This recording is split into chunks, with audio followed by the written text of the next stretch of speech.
नमस्कार, आप देख रहे हैं क्राइम तक। मैं हूं अश्विनी सिंह। एक और कोलकाता डॉक्टर रेप और मर्डर केस में कुछ न कुछ खुलासे हो रहे हैं। देश में डॉक्टर प्रोटेस्ट कर रहे हैं कि इस तरह से रेप और जघन्य अपराध को अंजाम देने वालों को फांसी की सजा होनी चाहिए। इसी बीच उत्तराखंड से एक ऐसी खबर सामने आई है जो दिल को झकझोर कर रख देगी। दरअसल ये मामला भी डॉक्टर प्रोफेशन से ही जुड़ा हुआ है और एक नर्स के साथ इस तरह से हैवानियत की गई, इस तरह से दरिंदगी की गई और उसके बाद उसकी लाश को झाड़ियों में फेंका गया था। दरअसल होता यूं है कि 30 जुलाई की बात है। 30 जुलाई को वो नर्स अपने एक उत्तराखंड के एक प्राइवेट हॉस्पिटल में काम किया करती थी। रुद्रपुर के एरिया में वो हॉस्पिटल था जहां पर वो काम करती थी और काम करने के बाद वो शाम का टाइम था जब अपने घर के लिए लौट रही थी। इसी दरमियान वहां पर कोई शख्स होता है जो उसका पीछा करता है। पीछा करते करते उसके साथ वो पहुंच जाता है उसके पास और उसका पर्स छीनने लगता है। जबरन उसे झाड़ियों में खींच कर ले जाता है। उसके बाद उसके साथ वहां जो कुछ हुआ वो कुछ मिलती नहीं, कुछ अता पता नहीं होता।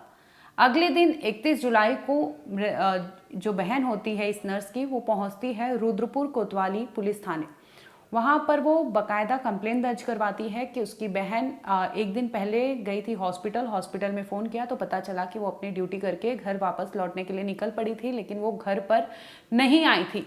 यानी गुमशुदगी का मामला दर्ज किया जाता है क्योंकि बहन का फ़ोन नहीं लग रहा था। तो जाहिर सी बात है कि उनके पास कोई ऑप्शन नहीं बचता और पहुंच जाते हैं पुलिस थाने में और जहां पर शिकायत दर्ज करवाते हैं कि ऐसे ऐसे उनकी बहन मिल नहीं रही है। पुलिस इस मामले की लगातार तहकीकात करती है, जांच पड़ताल करती है, एरिया का जो सीसीटीवी होता है उसे भी खंगालती है। तो इसी बीच पुलिस को एक संदिग्ध नजर आता है। ये संदिग्ध होता है, एक शख्स होता है जो उस महिला जब जाती है तो जाने के कुछ ही देर बाद एक आदमी होता है जो उससे फॉलो करते करते आगे जाता है। इसी बीच पुलिस को खबर आती है। पुलिस तहकीकात करती रहती है उत्तराखंड की, लेकिन लगभग 7 से 8 दिन बीत जाते हैं। उनके हाथ कोई ऐसे सबूत नहीं लगते कि उस लड़की का कोई अता पता चल सके, नर्स का। इसी बीच यूपी पुलिस से खबर आती है, यूपी के बिलासपुर के झाड़ियों में पुलिस को एक लाश मिलती है। ये लाश की पहचान नहीं हो पाती क्योंकि उसे बुरी तरह से उसके हालात बिगाड़ दिए जाते हैं।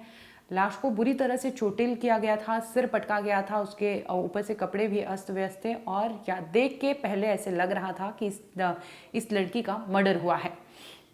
अब आसपास के जितने भी एरिया है वहाँ पर गुमशुदगी की फ़ोटो जाहिर सी बात है यहाँ वहाँ मिली थी, जिसमें वो नर्स का नाम था कि एक नर्स है, इतने साल की है कि लड़की गायब है लेकिन वापस घर नहीं लौटी है।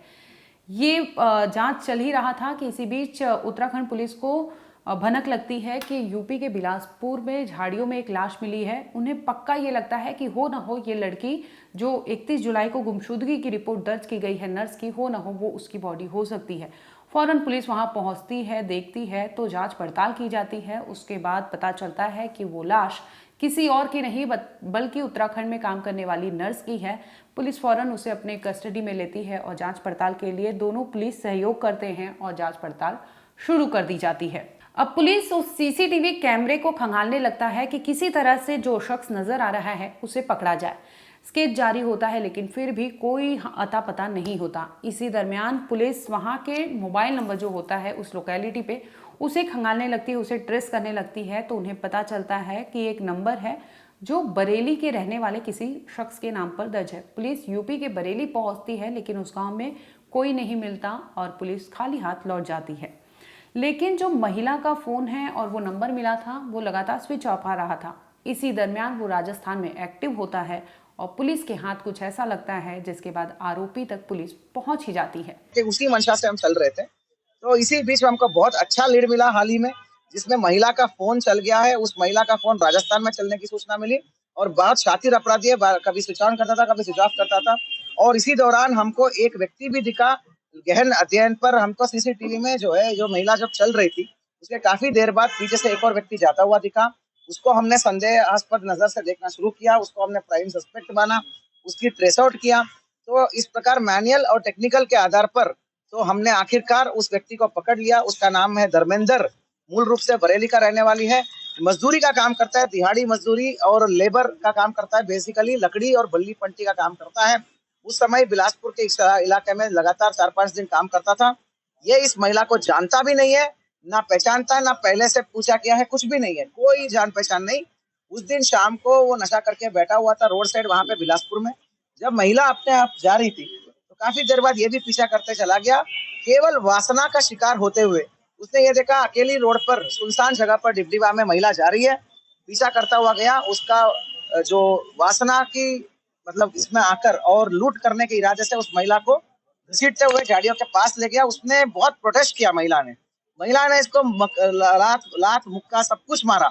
तो तब जाके इसने उसका सर पटक के उसका उसी का चुन्नी होता है, वो स्कार्फ बोलते हैं ना, जो महिलाएं जो ऑफिस में काम करने के लिए यूज करते हैं, तो उसी का स्कार्फ से उसका गला घोटा, बर्बरता रूप से गला घोटा, उसको बलात्कार किया। इस प्रकार ब्रूटल रेप करके मर्डर को अंजाम दिया। तो इस वारदात को हमने इसका पूरा कड़ी से कड़ी मिलाते हुए विक्टिम को अक्यूज को ट्रेस आउट करने के बाद इस घटना का सफलतापूर्वक हमने अनावरण कर दिया है। जो हमने गुमशुदगी दर्ज किया है उसी गुमशुदगी को हमने अभी इसका अनावरण करते हुए इसका होने के बाद इसको गिरफ्तार किया। गिरफ्तार करने के बाद इसके ही निशानदेही में अभियुक्त जो वारदात के टाइम में जो फोन यूज कर रहा था, जो सिम यूज कर रहा था इसकी बीवी के नाम पे, वो एज इट इज हमने बरामद किया है। और जो सीसीटीवी फुटेज में ये जो धर्मेंद्र चलता हुआ दिख रहा है महिला के काफी देर बाद पीछे, वही टी शर्ट, वही हमारा जीन्स मतलब कपड़े सब बरामद किया हमने। और भी बहुत सारे महिला के सामान मिसिंग है। ये कुछ कुछ कहानियां बता रहे हैं, कहाँ कहाँ उसने छुपा रखा है, क्या कर रखा है, वो सब विवेचना का पार्ट है। भविष्य में कार्रवाई होगा। कुल मिला के साथियों, रेप विथ मर्डर, लूट विथ मर्डर और मर्डर, ये सारे धारा हमने लगा दिया है। ये बहुत आईपीसी का आईपीसी नहीं, बीएनएस का सबसे serious and most heinous crime में आता है। इसका पनिशमेंट डेथ भी है, डेथ तक भी है। तो हम आशा करते हैं कि इसमें बेहतर इन्वेस्टिगेशन करेंगे। एक एक सीडीआर, सीसीटीवी, टेक्निकल एविडेंस को इतना बारीकी से हम इन्वेस्टिगेट करके इसको फांसी तक चढ़ाने के लिए हमारा प्रयास रहेगा। परिवार के साथ हमारा संवेदनशीलता हमेशा रहती है।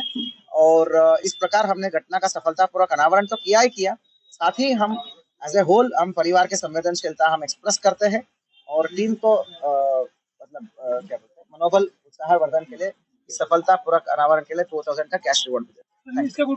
दरअसल पुलिस राजस्थान पुलिस की मदद से आरोपी धर्मेंद्र तक पहुंचती है। जब उसके पास पहुंचती है, पूछताछ करती है, तो वो खुलासा तो नहीं करता, लेकिन फिर भी पुलिस उससे घर की तलाशी लेती है। तो वो कपड़े, वो जींस, वो शर्ट, जो तमाम चीजें सीसीटीवी कैमरे में कैद हुई थी जो उसने पहना था, पुलिस उसे जब्त करती है और उसे जबरन सख्ती से पूछताछ करती है कि सीसीटीवी में तो, फोटो में तो तुम साफ साफ दिख रहे हो कि ये तुम ही हो, और ये कपड़े भी सबूत गवाही दे रहे हैं कि ये तुम ही हो। जिसके बाद मामले का खुलासा होता है तो पता चलता है कि उसने वो शराब के नशे में होता है। इसी दरमियान रात में अकेले रास्ते से उस लड़की को देखता है जाते हुए, नर्स को, तो वो उसे फॉलो करने लगता है। फॉलो करते करते उसे ले जाता है एक झाड़ियों के बीच में, जबरन ले जाता है, उससे लूटपाट करता है, उसके पर्स छीन लेता है। पर्स से मोबाइल हो और 30,000 रुपये भी वो छीन लिया था। जिसके बाद अब उसे हवस का नशा चढ़ता है और लड़की से जबरदस्ती करने लगता है। लड़की लात घूंसे मारने लगती है तो वो गुस्से में आकर लड़की का सिर पटक देता है, जिससे लड़की बेसुध हो जाती है। इसके बाद वो लड़की पर हावी हो जाता है, लड़की के साथ दरिंदगी करता है। दरिंदगी के बाद उसे मौत के घाट उतार देता है और वहाँ से मोबाइल और पर्स और जो रुपए थे वहाँ से लेकर फरार हो जाता है। फिलहाल पुलिस ने आरोपी धर्मेंद्र और उसकी पत्नी खुशबू को अपने कस्टडी में लिया है। पूछताछ चल रही है इस केस में। लेकिन जो मकसद था, यानी मोटिव था, धर्मेंद्र उसे नहीं जानता था। बिना मोटिव के वो सिर्फ और सिर्फ पैसे और रुपए, चंद रुपए के लिए वो उसे फॉलो करता है। इसी दरमियान वो बहक जाता है और वो लड़की के साथ दरिंदगी जैसे घिनौना अपराध करता है। और इतना ही नहीं, इसके बाद उसे मौत की नींद सुला देता है। आखिर काफ़ी मशक्कत के बाद पुलिस उस तक पहुंच जाती है और फिलहाल आरोपी पुलिस की गिरफ्त में है।